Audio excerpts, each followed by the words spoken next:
The slow turn of the water wheel. Chapter 1. The Miller's Morning. I find myself drawn, this evening, to the sound of water. Not the crash of ocean waves, nor the rush of mountain cataracts, but rather the steady, patient sound of a stream turning a wheel.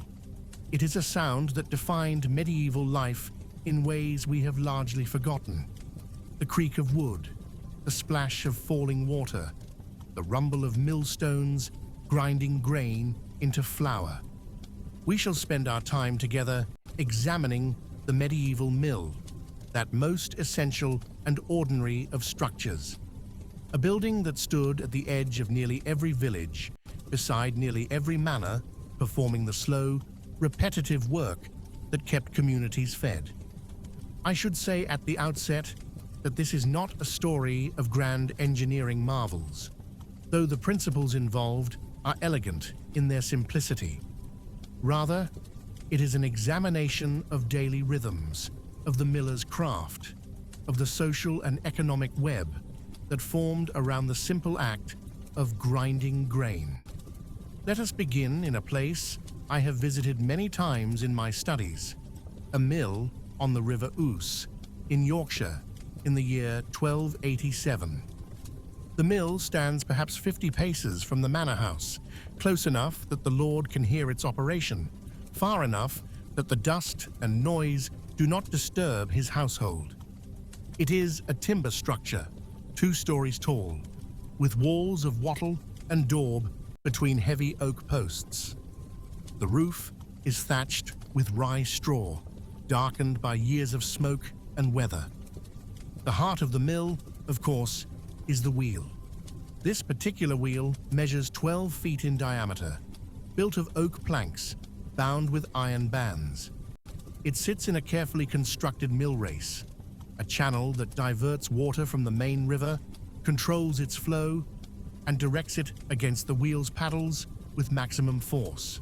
The wheel turns slowly, perhaps 4 or 5 rotations per minute, but with tremendous power.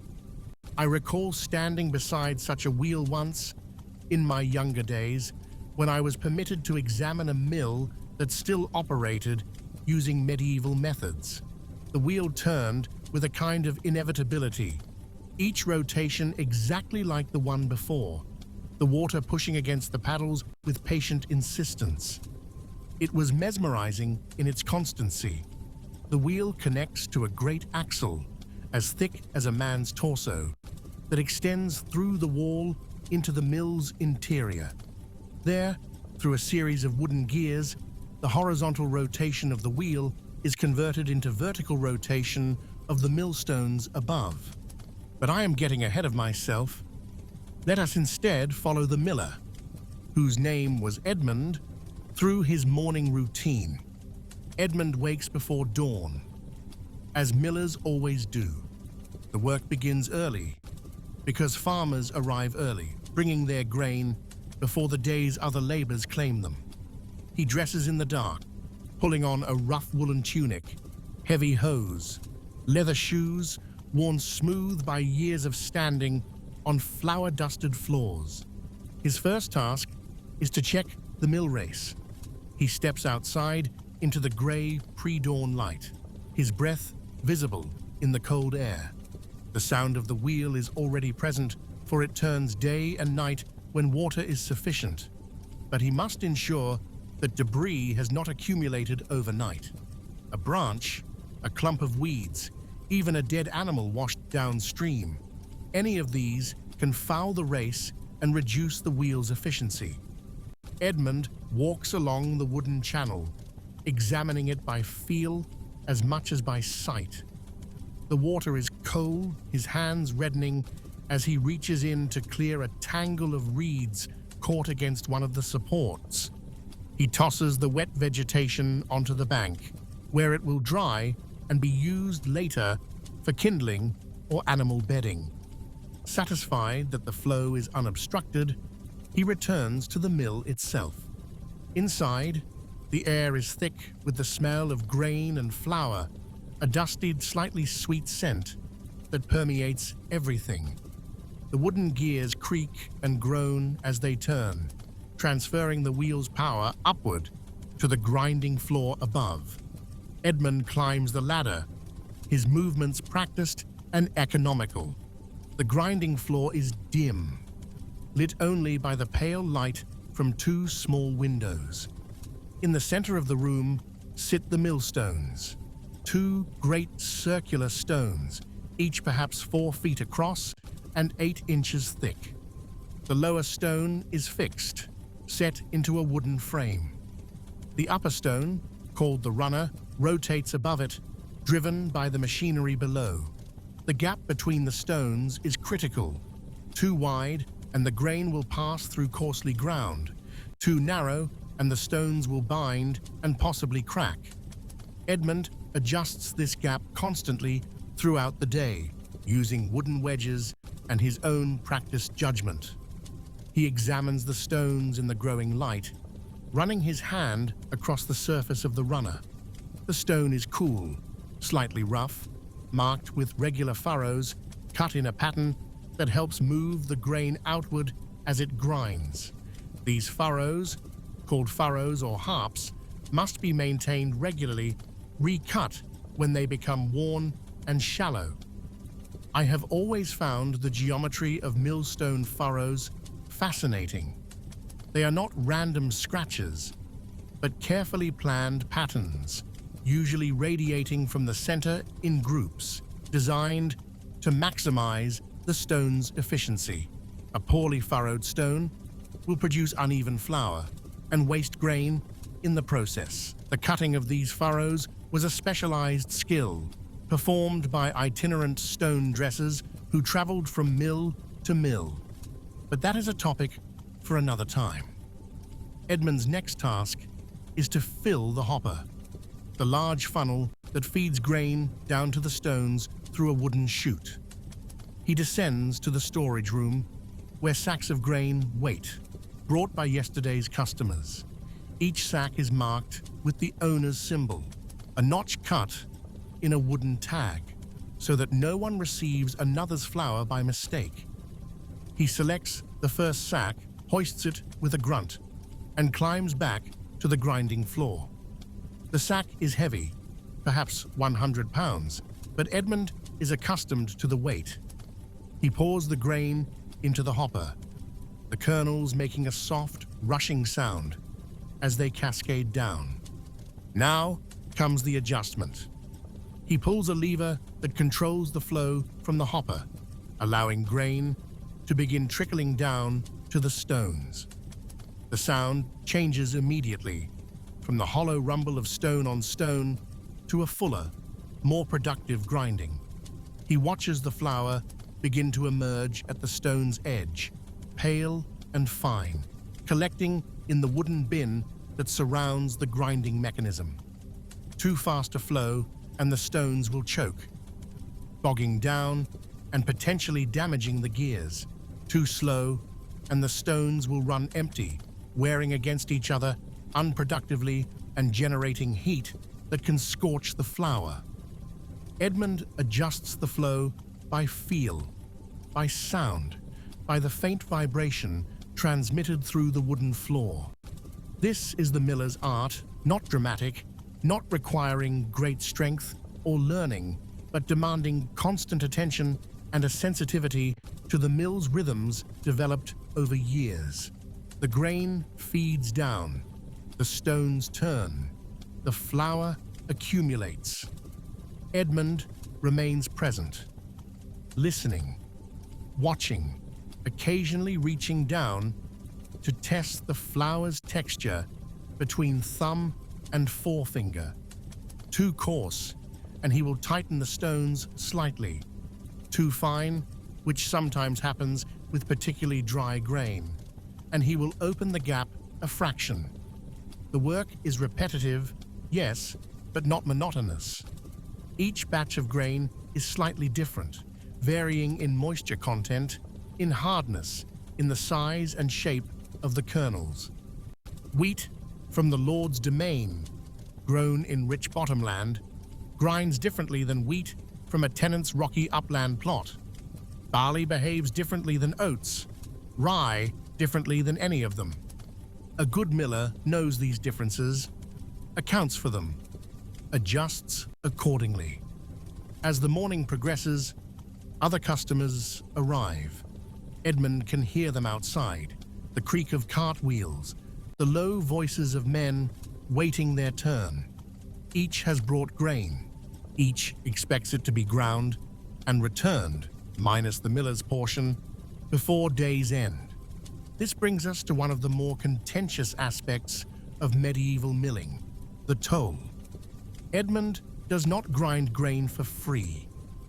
In exchange for his labor and the use of his mill, he keeps a portion of each customer's flour. The standard rate, established by custom and enforced by the manor court, is 1/16. For every 16 measures of grain brought to the mill, Edmund keeps 1 measure of the resulting flour. This may not sound like much, but it accumulates. On a busy day, Edmund might grind 30 or 40 sacks of grain. His 1/16 share provides flour for his own family's bread, with enough surplus to sell at market for other necessities. But the toll is also a source of friction. Farmers watch carefully to ensure the miller does not take more than his due. Millers, for their part, must be scrupulous in their measurements, knowing that accusations of cheating can lead to fines or worse. The relationship between miller and customer is built on necessity, but not always on trust. Edmund keeps careful records, not written, for he cannot write, but maintained in his memory and verified by the physical evidence of marked sacks and measured flour. Each customer receives back his sack, now filled with flour instead of grain, minus the agreed portion. The miller's share goes into separate storage, marked as belonging to the mill. Disputes arise, of course, as they always do when measurements are involved and both parties have competing interests. A farmer claims his sack held more grain than the flour returned suggests. Edmund insists he has taken only his lawful portion. Often, such disputes are settled by the manor's reeve, who serves as arbitrator. Sometimes they escalate to the manor court, but most days pass without such conflict. Most customers, while they may grumble about the toll, recognize that grinding grain by hand is exhausting labor and that the mill provides an essential service. Most millers, while they may occasionally benefit from an imprecise measurement, know that their livelihood depends on maintaining their reputation. Edmund, as it happens, is scrupulous. He has been the miller here for 23 years, inheriting the position from his father, and he takes pride in his honesty. His measurements are fair, his work is competent, his mill is well maintained.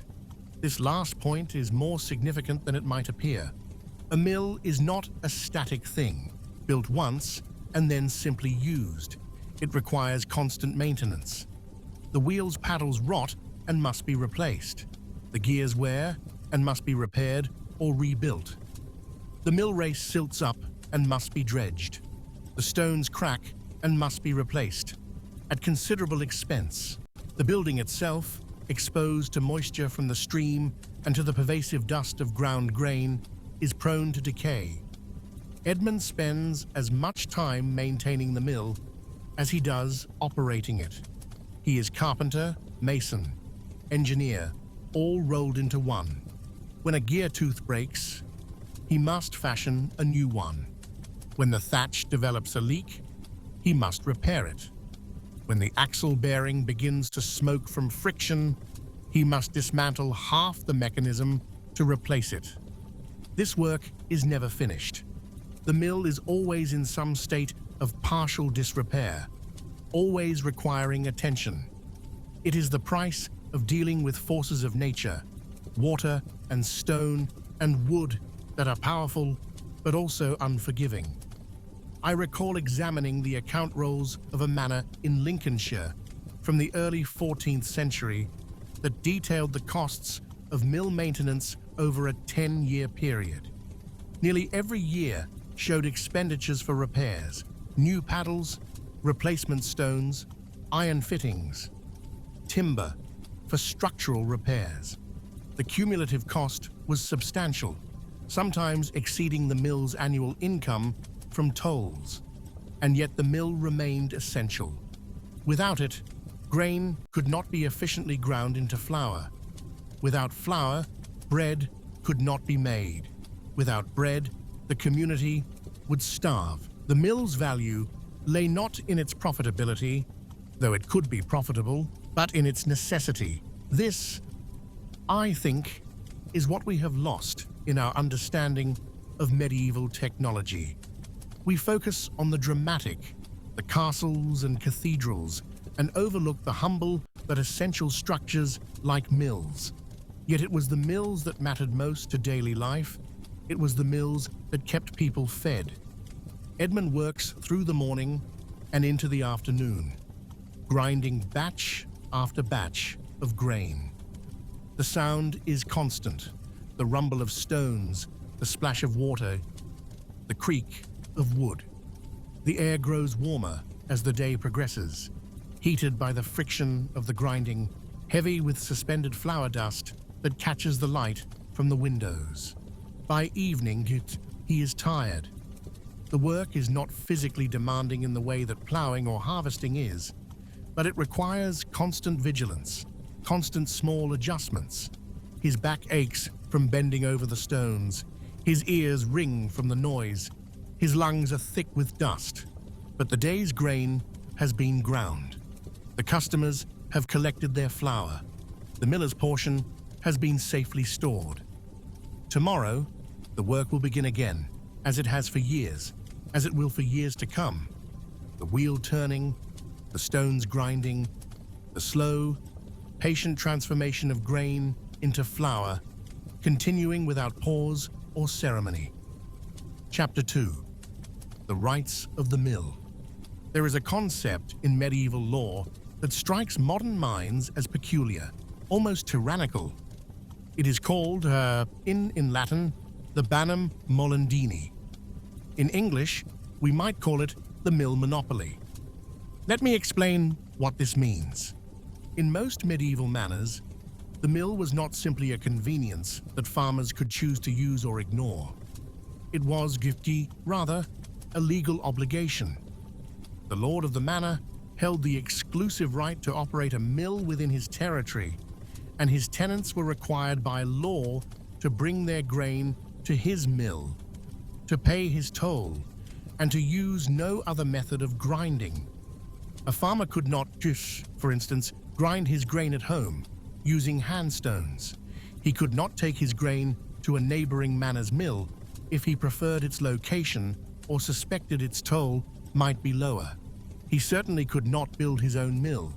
The lord's mill monopoly was absolute. This arrangement served several purposes.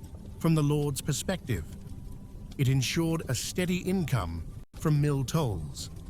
It prevented tenants from evading their obligations by grinding grain in secret, and it consolidated control over one of the manor's most essential resources. From the tenant's perspective, however, it was often resented. The requirement to use the lord's mill, regardless of its quality or the fairness of its operation, was seen as one more burden among many, and disputes over mills appear with surprising frequency in manor court records. I recall reading the court rolls from a manor in Berkshire from 1314 that record a complaint by several tenants against their lord's mill.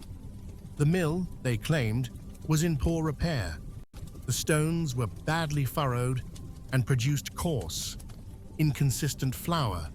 The miller himself was suspected of taking more than his lawful toll. And yet, because of the mill monopoly, they had no choice but to use it. The manor court heard their complaint, inspected the mill, and ordered the lord to repair the stones and to ensure the miller adhered to the proper toll. This was not an act of generosity, but of legal obligation, for even a lord could not maintain a monopoly on a service he failed to provide adequately. Such cases were not uncommon. The mill monopoly gave lords power, but it also gave them responsibility. A mill that fell into disrepair or was operated dishonestly undermined the lord's authority and could lead to broader unrest among his tenants. There were, of course, those who tried to evade the monopoly. Some farmers would grind small quantities of grain by hand, using quern stones, small circular stones that could be turned by hand to grind enough flour for a day or two of bread. This was explicitly forbidden under most manor customs, but it was difficult to detect and harder to prevent. When such violations were discovered, the penalties could be severe. The quern stones would be confiscated, often publicly destroyed, to serve as a warning. The offender would be fined, sometimes substantially, and yet the practice continued, a quiet form of resistance against the lord's monopoly. I find it curious that something as simple as grinding grain became a locus of social tension. But perhaps it should not surprise us. Bread was the foundation of the medieval diet. Control over the means of producing flour was, in effect, control over survival. The mill monopoly was not merely an economic arrangement, but an assertion of power. And yet, for all the resentment it generated, the monopoly also had a certain logic to it. Building and maintaining a mill was expensive. The initial construction required significant capital, skilled labor, and suitable water resources. Ongoing maintenance demanded constant investment. Without the guarantee of a captive customer base, few would have undertaken the expense. The mill monopoly ensured that this essential infrastructure would be built and maintained. It socialized the cost, in a sense, by spreading it across all the manor's tenants through mandatory use and tolls. This does not make it just, necessarily, but it does make it comprehensible within the medieval economic system. Edmund, our miller on the Ouse, benefits from this monopoly. He knows that every farmer within the manor's boundaries must bring grain to his mill. He does not need to advertise or compete for customers. They come because they must. But he also knows that this privilege comes with obligations. He must maintain the mill. He must grind grain reliably. He must measure tolls honestly. Failure in any of these duties can lead to complaints to the manor court, and the court has the power to fine him, to remove him from his position, or even to replace him with another miller. The monopoly, then, cuts both ways. It provides security, but demands accountability. There is another aspect of milling that deserves attention: the social position of the miller. Millers occupied an ambiguous place in medieval society. They were not peasants exactly, for they did not work the land. But neither were they craftsmen in the usual sense, for their skill lay not in creating objects, but in providing a service. They were, in some ways, entrepreneurs, managing a complex operation that required capital, labor, and business acumen. And they were often distrusted. The reasons for this distrust are multiple.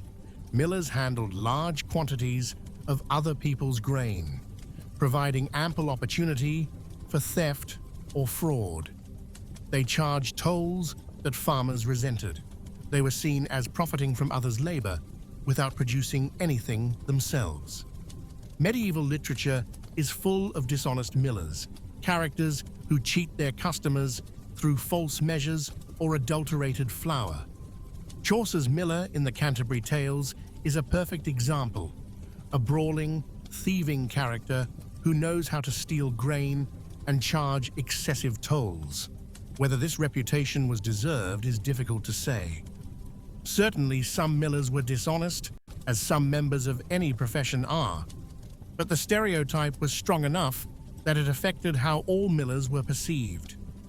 Edmund is aware of this reputation. He knows that customers watch him carefully, measuring their grain before they bring it, weighing their flour when they receive it back. He knows that even small discrepancies will be noticed and questioned. And so he is scrupulous, perhaps more scrupulous than he would need to be if his profession were not burdened with such suspicion. Every measurement is careful. Every toll is exact. Every interaction is transparent. It is exhausting, in its way, to be constantly proving one's honesty, but it is the price of being a miller. Chapter 3. The Rhythm of Seasons. A mill does not operate at a constant pace throughout the year. Its rhythm follows the agricultural calendar, the turning of seasons, the cycles of planting and harvest that governed medieval life. Let me take you through a year at Edmund's mill, beginning in autumn. Autumn, particularly the weeks following Michaelmas in late September, is the busiest time. The harvest has been gathered. The grain has been threshed and winnowed. Now it must be ground. Farmers arrive in steady streams, their carts laden with sacks of wheat and barley and oats. The mill operates from before dawn until well after dark. Edmund sometimes grinds by candlelight, the flickering flame casting strange shadows on the turning machinery. The wheel, fed by autumn rains that swell the river, turns with vigor. The stones grind hour after hour. The flour accumulates in great mounds, far more than Edmund can store in his mill. Some of this flour will be baked immediately, turned into the bread that will sustain families through the coming months. But much of it will be stored, carefully protected from moisture and vermin, to be used gradually over winter and spring. This period of intense activity lasts perhaps 6 to 8 weeks. Then, as the immediate post-harvest demand eases, the pace slows. Winter brings different challenges. The river may freeze, stopping the wheel entirely. Ice forms on the paddles, on the mill race, sometimes blocking the flow of water. Edmund must break the ice regularly, using a heavy pole to smash through the barriers to keep the water moving. On the coldest days, the mill cannot operate at all. The water is simply too frozen. Edmund uses these enforced breaks to perform maintenance, to repair worn parts, to prepare for the coming spring. But even when the mill can operate, demand is lower in winter. Farmers have laid in their stores of flour. Fewer need grinding. Edmund may work only a few days per week, grinding what little grain comes to him. These quiet months are, in their own way, as important as the busy ones. They allow the mill to rest, to be repaired, to be made ready for the next season's demands. Spring brings renewal, in more senses than one. The ice melts, the river swells with snow melt and spring rains, the wheel turns with renewed power. But there is a danger here, for spring floods can damage or destroy a mill. Edmund watches the river carefully during these months. If the water rises too high, it can overflow the mill race, undermining the supports. It can carry debris, entire trees sometimes, that slam into the wheel with devastating force. It can shift the riverbed itself, changing the flow patterns that the mill depends upon.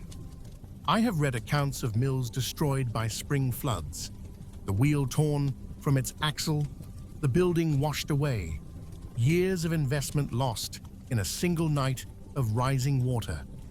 Edmund has been fortunate. His mill has stood for 3 generations, but he knows the danger is always present.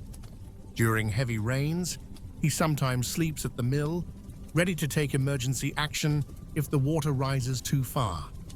Spring also brings new grain to grind. though less than autumn. Some farmers plant spring wheat or barley, which will be harvested in summer. Some grind seed grain, preparing it for planting. The work is steady, but not overwhelming. Summer is, in some ways, the quietest season. The river runs low, reduced by the heat and lack of rain. The wheel turns more slowly, less powerfully. Sometimes the water level drops so far that grinding becomes impossible, the flow insufficient to turn the wheel against the resistance of loaded stones. Edmund must be careful during these months. Running the stones dry, without grain between them, generates heat that can crack them. Operating with insufficient water power can strain the gears to the breaking point. But summer is also when he performs his most extensive maintenance. The long days provide ample working hours. The low water allows him to access parts of the wheel and mill race that are normally submerged. He might replace several paddles, worn by months of constant use. He might re-grease the axle bearing, using rendered animal fat mixed with ash to reduce friction. He might repair the thatch, tighten loose timber joints, replace cracked floorboards. This work is essential, for autumn will bring another rush of activity, and the mill must be ready. Chapter 4. The stones themselves. I realize we have spent considerable time discussing the mill's operation without examining its most essential component in detail, the millstones themselves. These deserve our careful attention, for they are remarkable objects, both in their creation and in their use. Millstones are not simply rocks. They are carefully selected, precisely shaped, and skillfully maintained pieces of stone, chosen for specific properties that make them suitable for grinding grain. The ideal millstone is hard enough to resist wear, porous enough to stay sharp, and uniform enough to grind evenly. Not all stone possesses these qualities. In England, the most prized millstones came from particular quarries known for producing suitable stone. Derbyshire millstone grit was especially valued, a coarse sandstone with excellent grinding properties. Some stones were imported from France, from quarries near Paris, that produced a stone called French burr, considered by many to be the finest millstone material available. A good millstone was expensive, sometimes costing as much as a peasant family might earn in 2 or 3 years. And they were heavy. The stones at Edmund's mill weigh perhaps 800 pounds each, which made transportation from quarry to mill a significant undertaking. The stones arrive rough-shaped from the quarry, circular but not yet finished. A skilled mason must dress them, cutting the furrows, smoothing the grinding surface, ensuring that the two stones fit together properly. This dressing is an art in itself. The furrows, as I mentioned earlier, are not random. They follow specific patterns, usually radiating out from the center in groups of 3 or 4, with each furrow cut at a slight angle. As the upper stone rotates, these angled furrows act like paddles, moving the grain outward from the center toward the edge. The depth of the furrows matters. Too shallow, and they will not move the grain effectively. Too deep, and they will wear too quickly, requiring frequent redressing. The surface between the furrows, called the land, must be slightly rough, like fine sandpaper. This roughness is what actually grinds the grain, breaking the kernels open, separating the nutritious interior from the tough outer husk. Over time, the constant grinding wears down both the furrows and the lands. The furrows become shallower, the lands become smoother. Eventually, the stone's effectiveness declines to the point where it must be redressed. This redressing happens perhaps once or twice a year, depending on how heavily the mill is used. It is specialized work, usually performed by itinerant stone dressers who travel from mill to mill, carrying their specialized tools, offering their services for a fee. Edmund cannot dress his own stones. He lacks the skill and the tools, so when he notices that the flour is becoming coarser, that the grinding is less efficient, he sends word to a stone dresser he knows, asking him to come when next he is in the area. The stone dresser arrives, examines the stones, and sets to work. He uses a mill pick, a hammer with a sharp point, to chip away at the stone's surface, carefully recutting the furrows, restoring the land's roughness. It is patient work, taking a full day or more for a pair of stones. The stone dresser sits on a low stool, leaning over the stone, striking it repeatedly with precise or controlled blows. The sound echoes in the mill, a sharp ringing that continues for hours. The result is a renewed stone, sharp and efficient, ready for months more of grinding. But even with regular dressing, stones eventually wear out. The furrows can only be recut so many times before the stone becomes too thin, too weak. At that point, it must be replaced entirely. Edmund's upper stone, the runner, is newer, only 5 years old. But the lower stone, the bedstone, is original to the mill, installed by his father. It has been dressed dozens of times, and it is beginning to show its age. Within a few years, Edmund knows it will need to be replaced. The cost troubles him. A new stone, including transportation and installation, will consume most of a year's profit from the mill. But there is no avoiding it. A cracked or badly worn stone is worse than useless. It is dangerous, for a catastrophic failure could damage the entire grinding mechanism. Such is the economics of milling. The income is steady but modest. The expenses are irregular but substantial. A miller must save constantly, anticipating the major repairs and replacements that are inevitable. I find myself admiring, in a quiet way, these old millstones. They are functional objects, built for utility rather than beauty. Yet there is something noble in their plainness, in their dedication to a single purpose, performed day after day, year after year, with silent competence. They ask for nothing but proper maintenance. They produce nothing but ground flour. And yet, without them, the community would starve. Chapter 5. The Miller's Day continues. Let us return to Edmund, to a specific day in his life, and follow him through the afternoon and evening. It is a day in October, in the year 1287, and the harvest rush is at its peak. Edmund has been grinding since before dawn, and it is now mid-afternoon. His back aches. His hands are rough and flour-stained. The constant noise of the mill has left his ears ringing. But there is still work to be done. A farmer named Walter has brought 6 sacks of wheat, each marked with his distinctive notch. Edmund has been grinding them in sequence, and the last sack is nearly finished.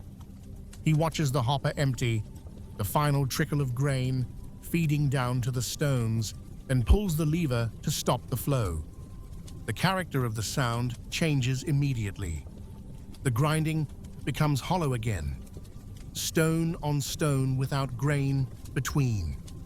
Edmund moves quickly, pulling a second lever that raises the runner stone slightly, preventing it from wearing against the bedstone unnecessarily. He climbs down to collect Walter's flour, now neatly accumulated in the collection box beneath the stones. Using a wooden scoop, he transfers the flour into the sacks Walter brought, measuring carefully. 6 sacks of grain, have produced approximately 5 3/4 sacks of flour, the difference representing bran and waste, and of course, Edmund's toll, 1/16 of the total. He measures this precisely, placing it in his own storage area. Separate from the customer's flour, Walter arrives to collect his flour as the afternoon light begins to fade. He inspects the sacks, weighing them by hand, checking the flour's texture. He seems satisfied, though he says little. A nod, a grunt of acknowledgement, and he loads the sacks onto his cart. Edmund watches him go, then returns to the mill. There are still 3 more customers' grain waiting to be ground, but the light is failing. He will need to light candles to continue. He does so, placing 2 thick tallow candles in iron holders mounted on the walls. The flames flicker in the draft from the windows, casting moving shadows across the machinery. The mill takes on a different character at night, more mysterious, the familiar shapes made strange by uncertain light. Edmund loads the next batch of grain, this one barley, and adjusts the stones. Barley requires a slightly different gap than wheat. The kernels are smaller, softer. He knows this by long experience, adjusting the wedges without conscious thought. The grinding continues. Hours pass. The candles burn down, replaced with new ones. The pile of sacks waiting to be ground diminishes slowly. Edmund's movements become automatic, practiced, his attention wandering even as his hands continue their work. He thinks about the coming winter, about the repairs the mill will need, about his daughter who will be married next spring. He thinks about little things and large things, his mind drifting as his body works. This, I think, is the reality of much medieval labor. Not the dramatic moments we tend to focus on, but the long stretches of repetitive work performed in fatigue, sustained by habit and necessity rather than enthusiasm. By the time Edmund grinds the last sack, it is fully dark. Only the candles light the mill, and the stars visible through the windows. He is exhausted, his legs trembling as he climbs the ladder one final time to shut down the mill for the night. But he cannot simply stop and leave. There are closing procedures, small tasks that ensure the mill will be ready for tomorrow. He sweeps the grinding floor, collecting the spilled flour and returning it to the collection box. He checks the stones one final time, looking for any signs of damage or unusual wear. He examines the gears below, listening for any sounds that might indicate a developing problem. Finally, satisfied that all is well, he closes the sluice gate that controls water flow to the wheel. The wheel slows, gradually, then stops. The rumble and creak of the machinery fades. Silence settles over the mill, broken only by the sound of water flowing past in the dark. Edmund extinguishes the candles, one by one. He locks the mill door, securing it with a heavy wooden bar. Then, carrying a single candle to light his way, he walks the short distance to his cottage. His wife has kept supper warm, a pottage of beans and onions, bread, weak ale. He eats in silence, too tired for conversation. His wife asks about the day. He grunts a reply. The work was steady. The toll was fair. Nothing of particular note occurred. This is the rhythm of his life. Day after day, as season after season. The work is hard, but familiar. The income is modest, but reliable. He knows nothing else, wants nothing else, expects nothing else. After supper, he sits by the fire for a brief time, warming his aching back then retires to bed. Sleep comes quickly, as it always does when one is thoroughly exhausted. Tomorrow, he will rise before dawn and begin again. The wheel will turn, the stones will grind, the flour will accumulate, and Edmund will be there, patient and steady, performing his humble but essential work. Chapter 6. The Social Web of Milling. A mill does not exist in isolation. It sits at the center of a complex web of relationships, economic and social and legal, that bind it to the community it serves. Let me map some of these connections. First, and most obviously, there is the relationship between miller and customers. We have touched on this already, the mutual suspicion, the careful measurements, the resentment of tolls. But there is more to it than conflict. Edmund knows his customers intimately. He has ground their grain for years. He knows which farmers are prosperous and which struggle. He knows who brings grain that is clean and dry, and who brings grain still damp from poor storage or mixed with debris. He knows who pays promptly and who delays. He knows who is honest and who tries to cheat on measurements. He knows their families, their circumstances, their characters. This knowledge matters, for milling is not a purely transactional relationship. It involves judgment and discretion. When a poor widow brings a small amount of grain, Edmund might reduce his toll slightly, taking 1/20th instead of 1/16th. This is not required, but it is customary, a recognition that charity has its place even in commercial dealings. When a wealthy farmer brings particularly good grain, Edmund might suggest that some be set aside for seed, rather than all being ground for flour. This advice is not paid for, but it is valued, and it builds goodwill. These small flexibilities, these departures from strict accounting, are part of what makes the medieval economy human rather than purely mechanical. The rules exist, but so does mercy. Second, there is Edmund's relationship with the lord of the manor. The lord owns the mill, though Edmund operates it. The exact terms of this arrangement vary by manor, but typically the miller pays rent to the lord, either in cash or in kind, in exchange for the exclusive right to operate the mill and collect tolls. At Edmund's mill, the rent is 20 shillings per year, paid in 2 installments at Michaelmas and Lady Day. This is a significant sum, but it is fixed, which means that in good years, Edmund profits handsomely, while in poor years, he struggles. The lord also has certain expectations. The mill must be kept in good repair. It must serve the tenants reliably. Complaints must be addressed promptly. Failure in these duties can lead to the loss of the lease. Edmund meets with the lord's steward twice a year to review the mill's operation. These meetings are formal, slightly tense. The steward asks about maintenance, about complaints, about whether the rent will be paid on time. Edmund answers carefully, knowing that his livelihood depends on the steward's good opinion. But the relationship is not purely adversarial. The lord benefits from having a well-run mill, for it serves his own grain as well as his tenants.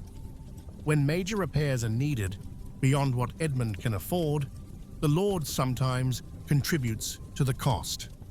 When disputes arise with tenants, the lord's authority backs Edmund's position. It is a relationship of mutual dependence, like so many in medieval society.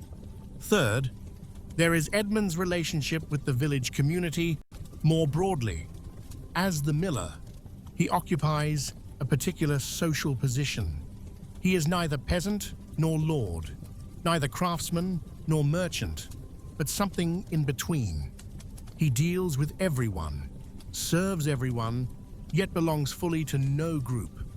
This can be isolating. Millers often marry other millers' daughters, forming a kind of separate sub-community. Edmund's wife is the daughter of a miller from a neighboring manor, a connection that made sense socially and professionally. Their children, 3 sons and 2 daughters, will likely continue in milling or marry into milling families. It is a profession that tends to perpetuate itself through kinship. The isolation is partly practical. Who else would want to marry into a family that wakes before dawn and works covered in flower dust? But it is also social. The ambiguous position of the miller, neither fish nor fowl, makes integration into other social groups difficult. Yet Edmund is not friendless. He has his regular customers who greet him with rough familiarity. He has the other millers in the region whom he sees at markets and who understand the peculiar challenges of his work. He has his family, which provides its own small community. It is enough. He does not pine for deeper social connection. This is his life. He accepts it. He finds satisfaction in its rhythms and routines. Fourth, and perhaps most importantly, there is Edmund's relationship with the mill itself.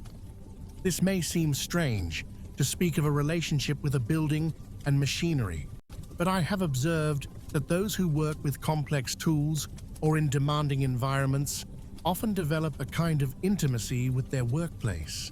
Edmund knows his mill as thoroughly as he knows anything. He knows the sound it makes when operating correctly, and the subtle changes in that sound that indicate developing problems. He knows which floorboards creak, which beams have cracks, which parts of the mechanism require constant attention. He has spent thousands of hours in this building, more time than he has spent anywhere else, more time even than in his own cottage. The mill is where he is most fully himself, most competent, most in control.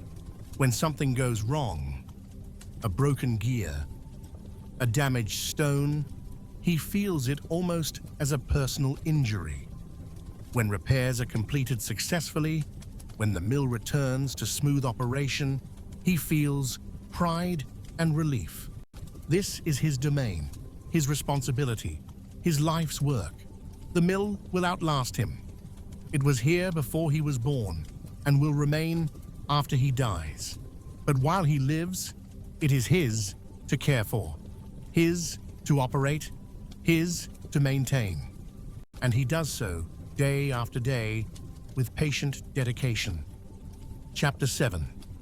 The Physics of Grinding.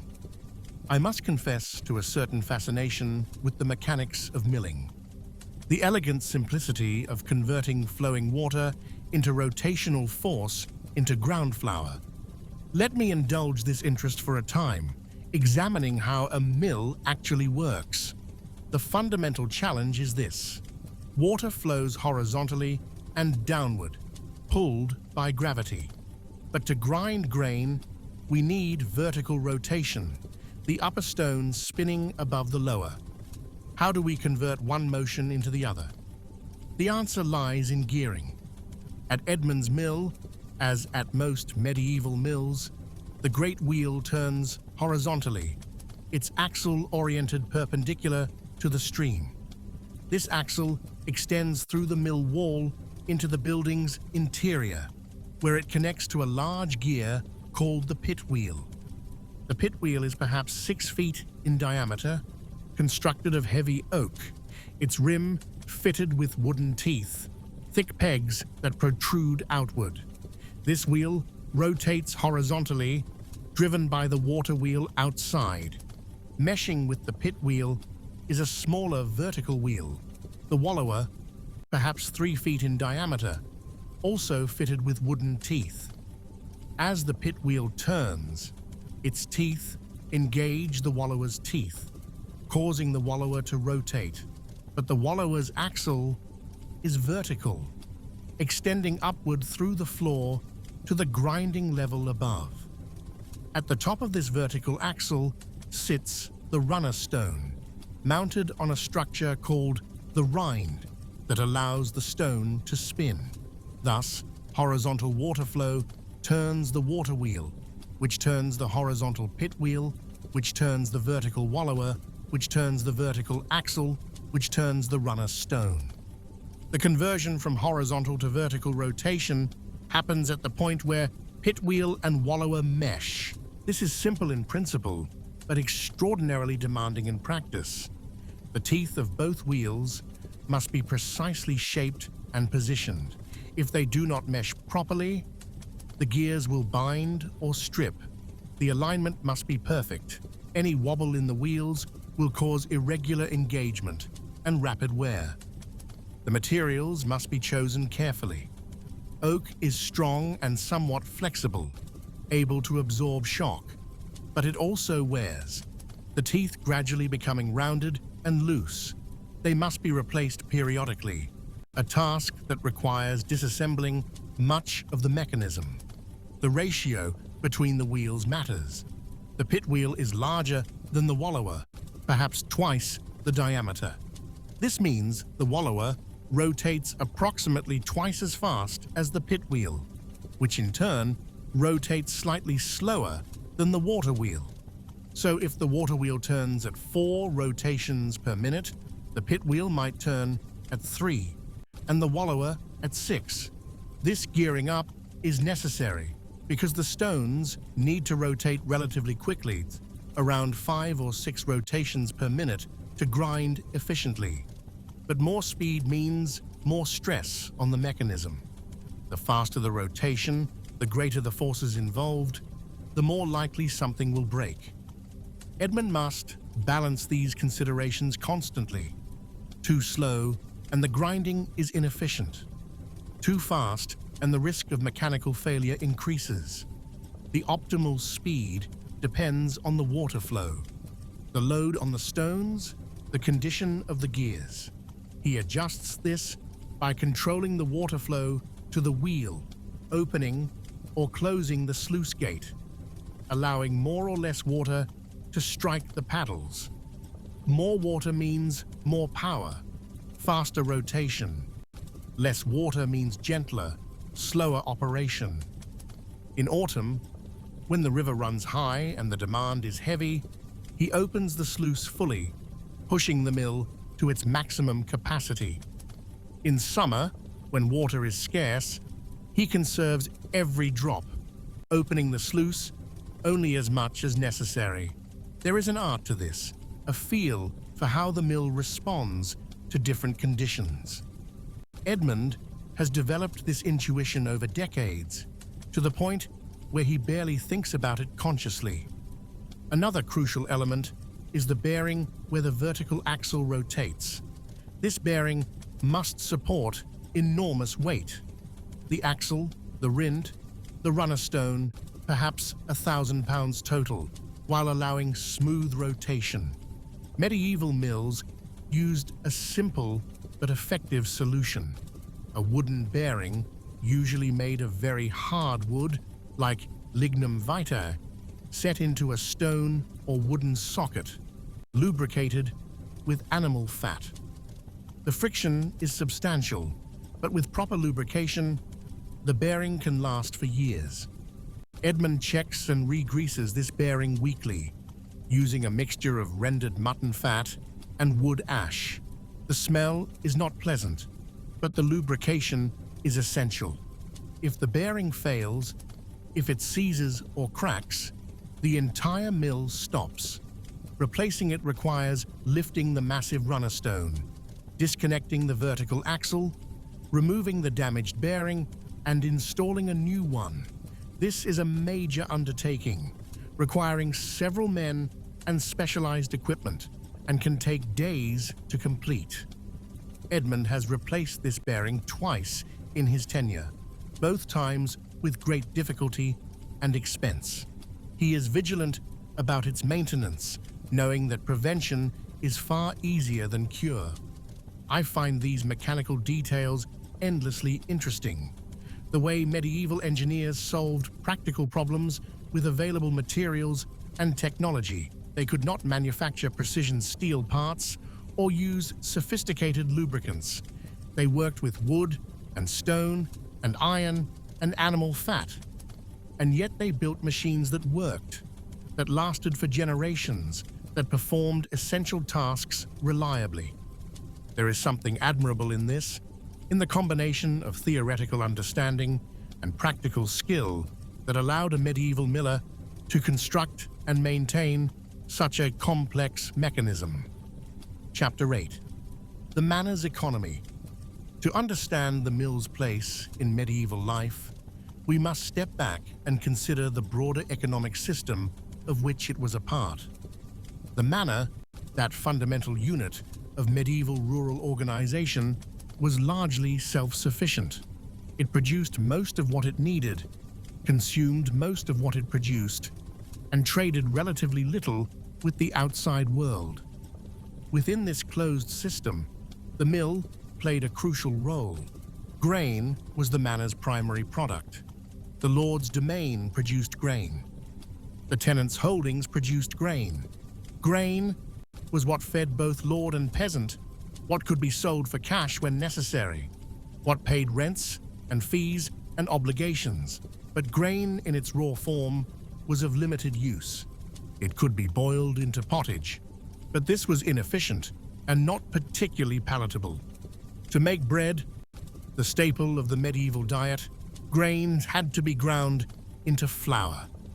Thus, the mill sat at a critical juncture in the manor's economy, the point where raw grain was transformed into usable flour.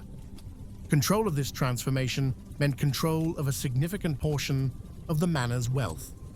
This is why lords maintained their mill monopolies so fiercely. It was not merely about collecting tolls, though the income was welcome. It was about power, about ensuring that this crucial step in food production remained under the lord's authority. The mill's economics were relatively straightforward, at least in principle. On the revenue side, there was the toll from grinding, typically 1/16 of the flour produced. In a manor of moderate size, with perhaps 30 tenant families plus the lord's own domain, this might amount to a considerable quantity of flour over a year. Some of this flour Edmund kept for his own family's use. The rest he could sell either to the lord, who always needed flour for his household, or at market to bakers and other buyers. Additionally, Edmund paid rent to the lord for the privilege of operating the mill. As I mentioned, this was 20 shillings per year, fixed regardless of how much grain he ground. On the expense side, there was maintenance, replacing paddles on the water wheel, repairing the mill race, dressing the stones, replacing worn gears, keeping the building weatherproof. These costs were irregular but substantial. There was also Edmund's labor, though of course he did not pay himself wages in the modern sense. His compensation was whatever remained after expenses and rent were paid. In a good year, with a large harvest and heavy demand for grinding, Edmund might end the year comfortably ahead. In a poor year, with a failed harvest and little grain to grind, he might struggle to pay his rent and cover necessary repairs. This variability was the price of being a miller. Unlike a peasant, whose land rent was fixed and whose labor produced a fairly predictable return, Edmund's income fluctuated with the harvest. But there were also other sources of revenue. Small, but not negligible. Some farmers would pay Edmund to transport grain to and from the mill, saving themselves the journey. Some would pay for storage, leaving grain at the mill rather than taking it home. Some would pay for expedited service, having their grain ground immediately rather than waiting their turn. These fees were not standardized. They were negotiated case by case, and they provided Edmund with some flexibility in his income. There was also the inevitable waste and spillage from grinding, flour that fell on the floor or adhered to the stones or was blown about as dust. This was technically the customer's property, but in practice, Edmund collected it and used it. Over a year, this amounted to a non-trivial quantity. Whether this constituted theft or was simply one of the perquisites of the profession is a question that might be debated. Medieval people did not worry over much about such small ambiguities. The mill's economic significance extended beyond Edmund's personal income. It was an asset of the manor, a piece of productive infrastructure that increased the land's value. When manors were bought or sold, when they passed through inheritance or were granted as fiefs, the presence of a well-functioning mill increased the price. Lords invested in mills not just for the immediate income, but for the long-term enhancement of their estates. This is why, despite the expense and difficulty, mills were built throughout medieval Europe, wherever there was flowing water and a community large enough to support them. They were investments in productivity, in the manor's ability to feed itself and generate surplus for market. They were, in a sense, the medieval equivalent of industrial infrastructure, and like all infrastructure, they required constant attention and periodic renewal. But the return on this investment, measured not just in money, but in food security and community welfare, was substantial. Chapter 9. The Variations of Mills.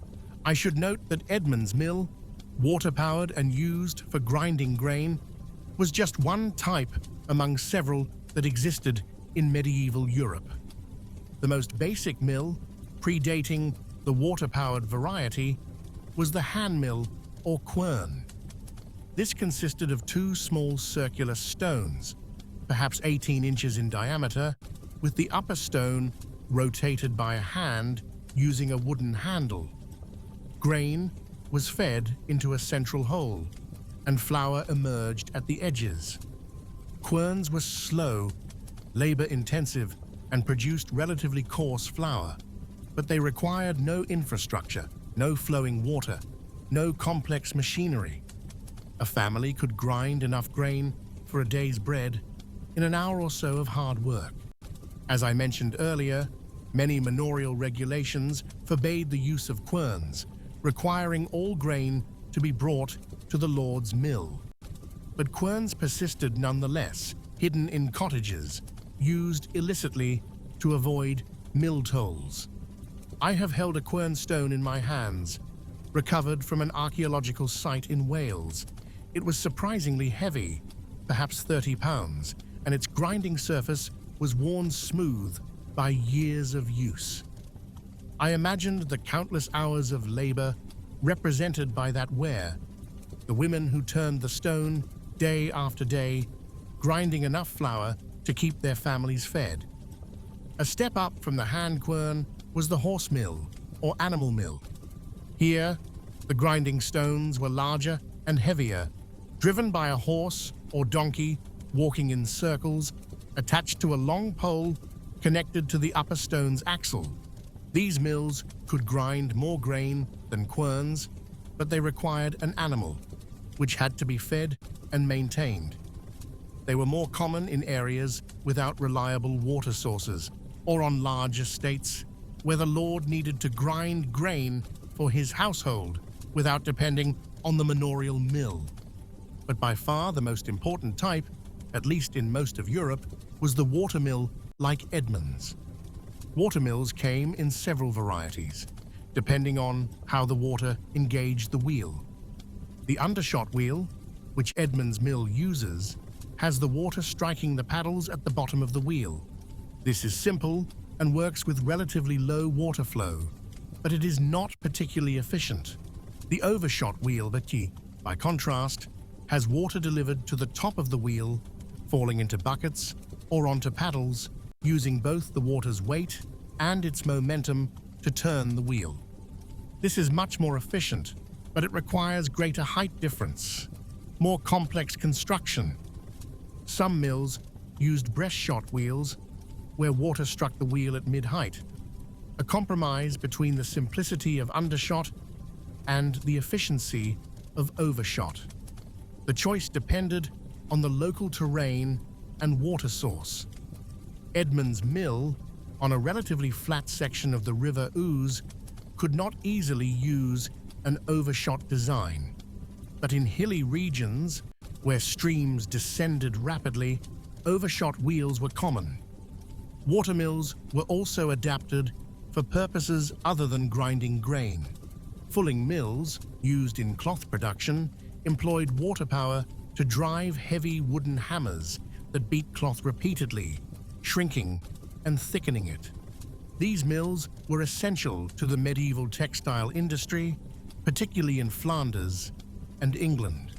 Sawmills, though less common, used water power to drive reciprocating saws that could cut logs into planks far more efficiently than hand sawing. Forge mills used water power to operate bellows, providing the constant airflow needed to maintain the intense heat required for iron working.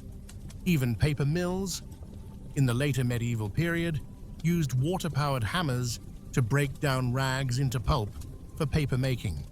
Water power, in short, was not just for grinding grain. It was a versatile source of energy that could be adapted to many purposes wherever flowing water was available. But grain mills remained the most numerous and economically important. Every manor needed one. Every town had several. The landscape of medieval Europe was dotted with watermills, their wheels turning, their stones grinding, producing the flour that fed the population. There was also another type of mill that deserves mention: the windmill. Windmills appeared in Europe in the late 12th century, probably introduced from the Middle East. They used wind power instead of water, with large sails catching the breeze and turning an axle that drove grinding stones. Windmills had the advantage of not requiring a water source. They could be built in flat, dry areas where watermills were impractical. But they also had disadvantages. They only worked when the wind blew, their operation was less reliable, and they required constant adjustment to keep the sails oriented into the wind. By Edmund's time in 1287, windmills were becoming more common, particularly in the flatlands of eastern England and the Low Countries, but they had not yet displaced watermills, which remained the dominant technology wherever suitable streams existed. Edmund has seen a windmill, traveling once to the coast on business, and he found it curious but unpromising. The complexity of the mechanism, the dependence on unpredictable winds, the difficulty of maintaining the large sails, all of these struck him as disadvantages. He prefers his water wheel, steady, reliable, requiring only that the river flow, which it does year-round with rare exceptions. Still, he acknowledges that windmills have their place. In a world where water is not always available, any source of power is valuable.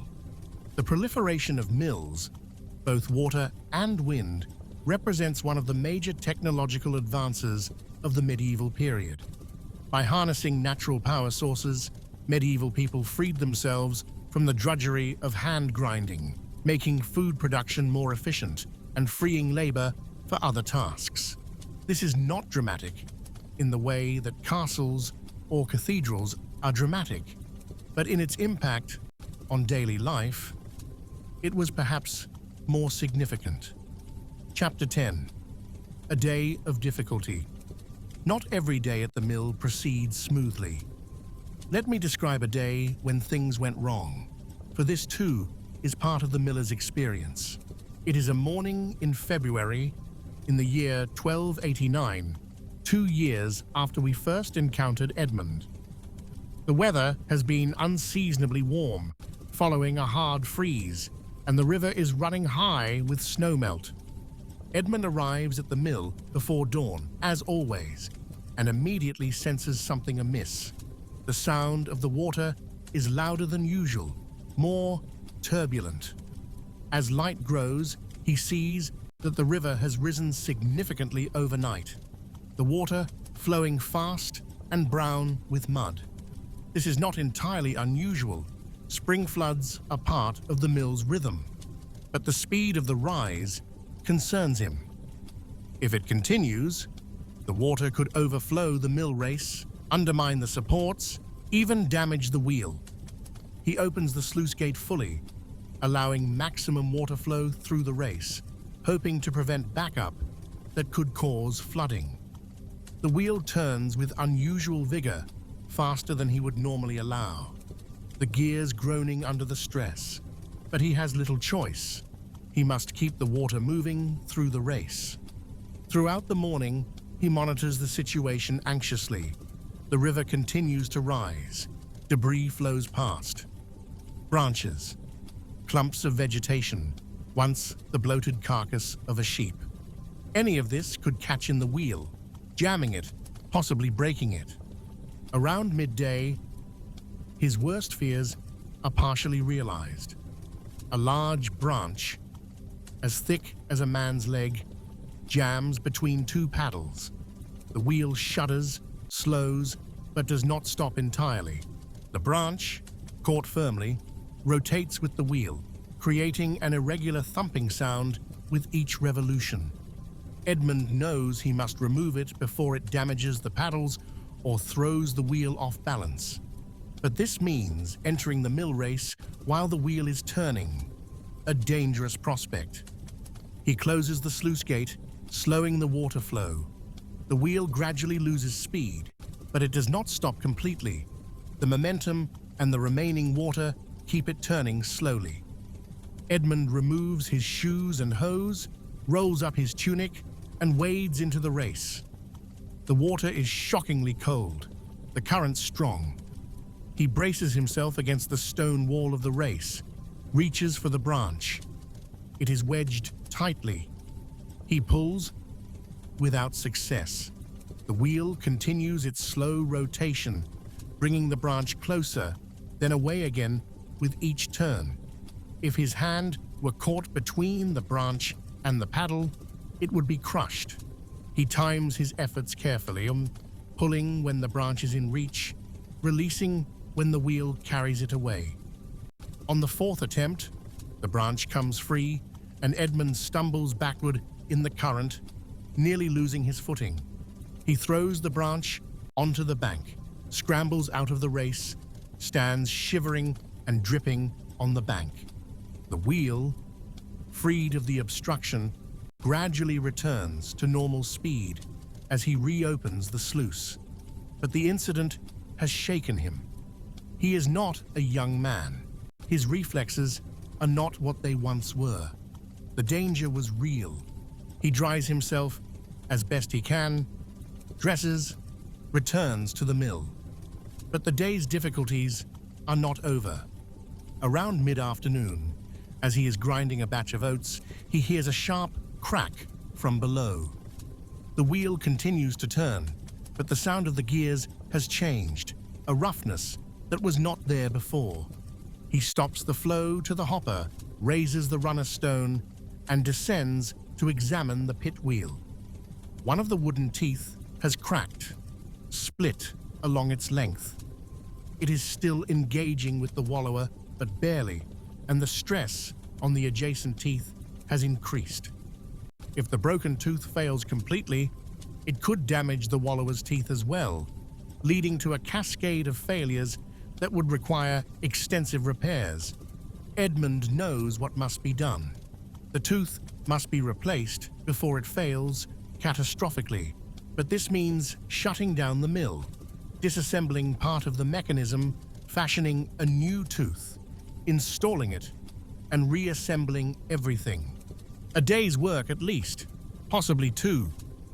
He has a batch of grain already in the hopper, customers waiting, but he cannot risk further damage. He finishes grinding the current batch, then announces to the waiting customers that the mill must close for repairs.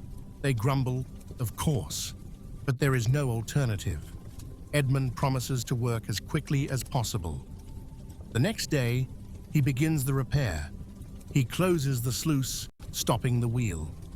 He carefully removes the wooden pegs that hold the broken tooth in place. The tooth, he discovers, has rotted at its base, weakened by years of exposure to dampness, finally failing under stress. He shapes a new tooth from a piece of oak he keeps in storage for such purposes. The work is careful. The tooth must fit precisely. Its angle must match the others exactly, or the gearing will be uneven. By late afternoon, the new tooth is ready. He fits it into place, drives the pegs home, tests the alignment. It looks good. He slowly opens the sluice, watches as the wheel begins to turn, listens to the meshing of the gears. The sound is smooth. The repair has worked.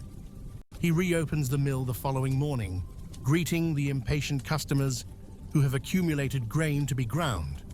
The work resumes its normal rhythm. But Edmund is aware, more keenly than before, of the mill's vulnerability. It is a complex machine, subject to stresses and failures. His skill maintains it, but he cannot prevent entropy. Time and water and stress gradually wear everything down. He will continue to repair, to maintain, to keep the mill operating. But he wonders sometimes how much longer he can manage. He is 62 years old. His back aches constantly. His hands are stiff in the mornings. His eldest son, also named Edmund, has been learning the miller's trade. Perhaps in a few years, the younger Edmund will take over.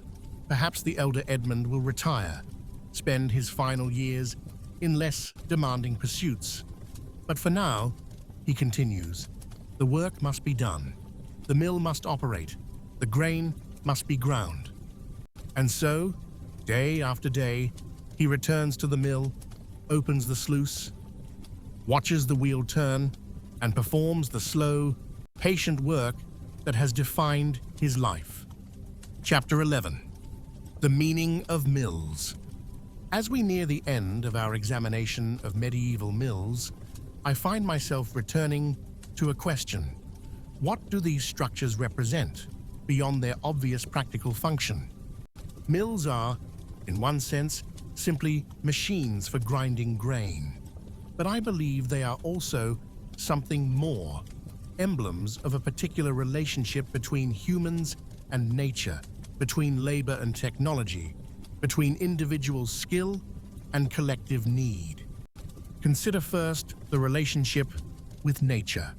A mill harnesses natural power, the flowing of water, which occurs without human effort. This flow is eternal, or as near to eternal as makes no difference in human terms. The river flowed before the mill was built. It will flow after the mill crumbles. But the mill does not simply use this power passively. It shapes it, channels it, controls it. The mill race directs the water's path. The wheel captures its energy. The gears transform its motion into useful work. This is neither pure submission to nature nor pure domination of nature, but rather a kind of negotiation. The mill works with the water, accepting its patterns and rhythms, but also imposing human purpose upon it. In winter, when the river freezes, the mill stops. In summer, when flow diminishes, the mill slows. In spring, when floods threaten, the mill adapts. Nature sets the boundaries within which the mill operates. Yet within those boundaries, human ingenuity has created something remarkable. A machine that operates continuously, that requires minimal human intervention once properly set up, that multiplies human labor many times over. This balance between natural limitation and human creativity seems to me characteristic of medieval technology more broadly. Medieval people worked within nature's constraints. They could not overcome them, as modern technology sometimes can. But they found ingenious ways to work with those constraints productively. Consider next the question of labor. Edmund spends his days at the mill, certainly, but what is he actually doing? Much of his time is spent not in active labor, but in watchful waiting, monitoring the mill's operation, ready to intervene if problems arise. The mill does the actual work of grinding.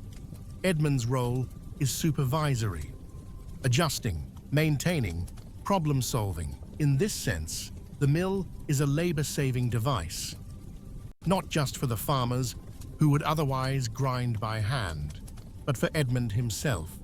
One man, with a mill, can grind as much grain as dozens of people working with hand querns. This multiplication of productivity is the essence of technological progress. And yet, the mill also creates new forms of labor. The skill required to operate a mill, to maintain it, to repair it, is different from and arguably more complex than the simple physical labor of hand grinding. Edmund is not just strong, though strength helps. He is knowledgeable, experienced, attuned to subtle signals from the machinery. His labor is more mental than physical, though it involves physicality as well. This shift from brute labor to skilled management is another characteristic of medieval technological development. As tools become more sophisticated, the nature of human work changes, becoming less about raw physical effort and more about knowledge and judgment. Consider finally the social dimension. The mill is not a private possession used for personal benefit alone. It is a community resource, essential to the functioning of the manor, subject to communal norms and legal regulations. Edmund operates the mill, but he does not own it outright. He holds it in a complex web of obligations and rights that bind him to the Lord, to his customers, to the broader community. This is typical of medieval property relations.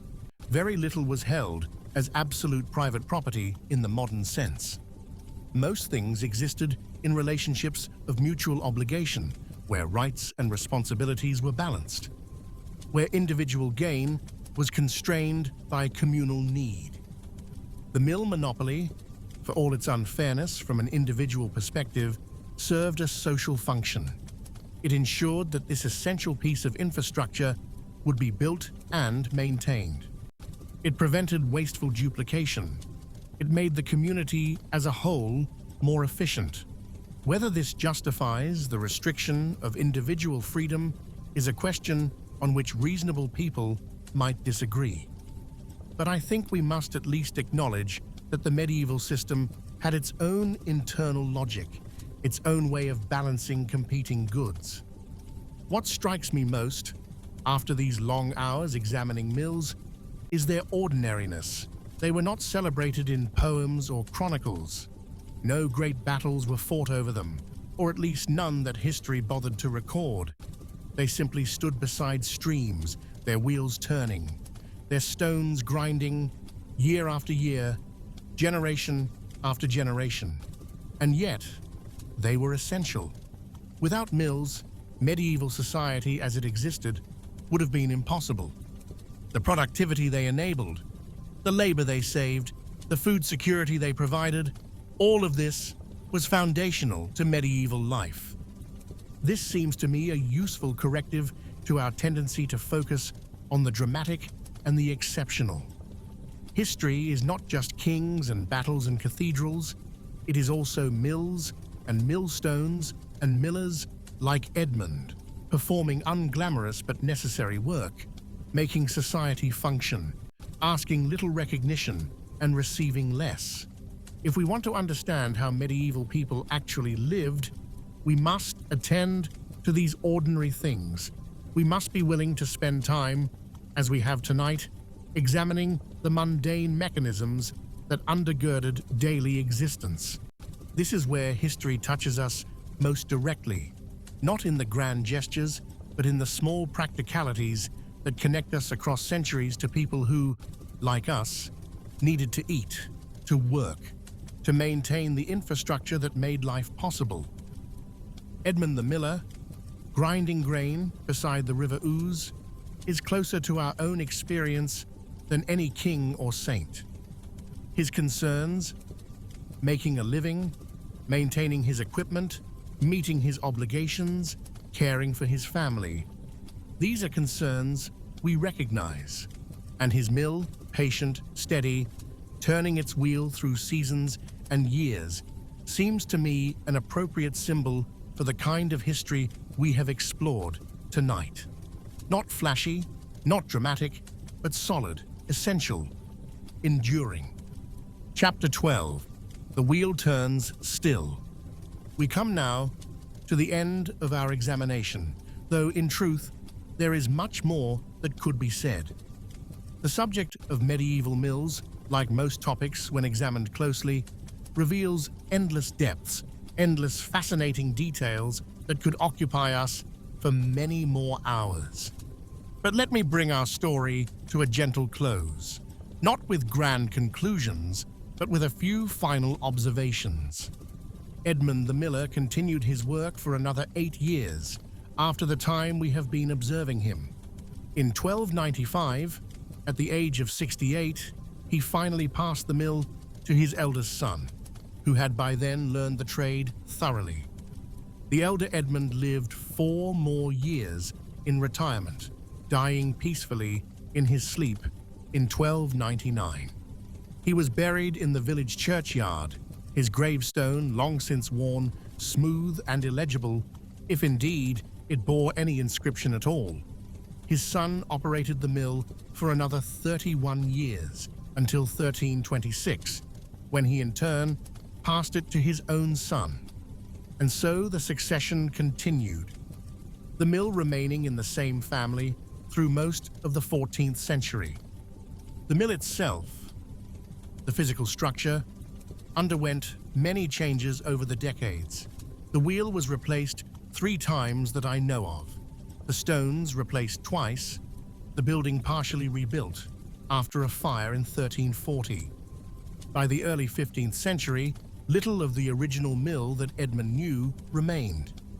Every component had been renewed, some multiple times, and yet it was still, in some essential sense, the same mill, standing in the same place, performing the same function. I find this continuity remarkable. Individual humans are brief, living their few decades and passing away. But the institutions they create, the buildings they maintain, the traditions they pass down, these can endure for centuries. The mill on the River Ouse, in one form or another, continued operating until the early 19th century, when new milling technologies finally rendered it obsolete. The building stood vacant for some years, gradually deteriorating.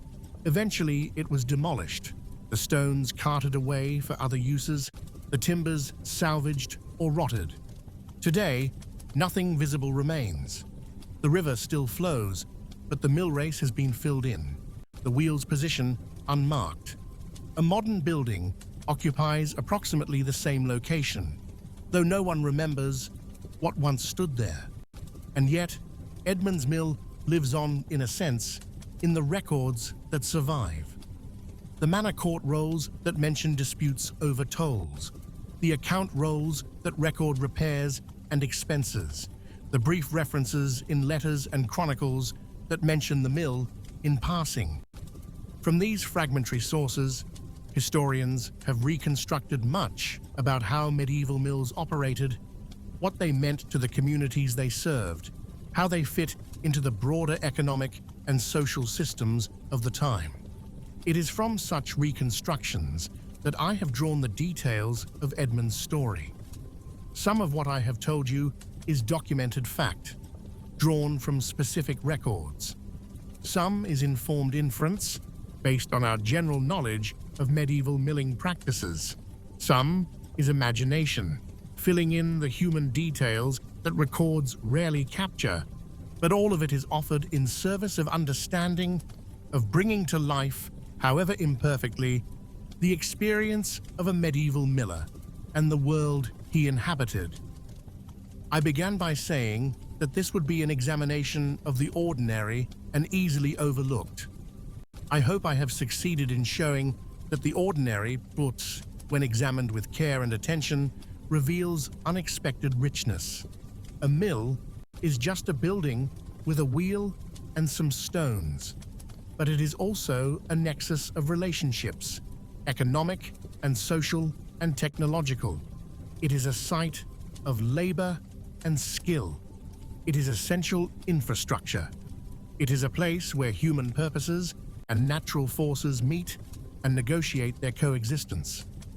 To understand the mill is to understand something important about medieval life, about how communities organized themselves, how they solved practical problems, how they balanced individual and collective needs, and perhaps, if I may venture beyond the purely historical, to understand the mill is also to understand something about our own time. We too depend on infrastructure we rarely think about. We too live in networks of obligation and mutual dependence. We too must negotiate with nature, working within its constraints while pursuing our purposes. The technologies have changed, the scale has changed, but the fundamental human situation remains recognizable. Edmund the miller, dead these 7 centuries, still has something to teach us about patience, about craftsmanship, about the quiet satisfaction of necessary work competently done.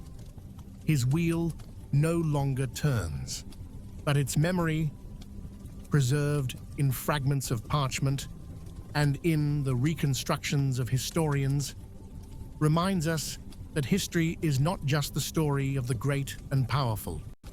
It is also the story of ordinary people in ordinary places, doing ordinary work day after day, season after season, their lives unremarked but essential, their labor uncelebrated but foundational.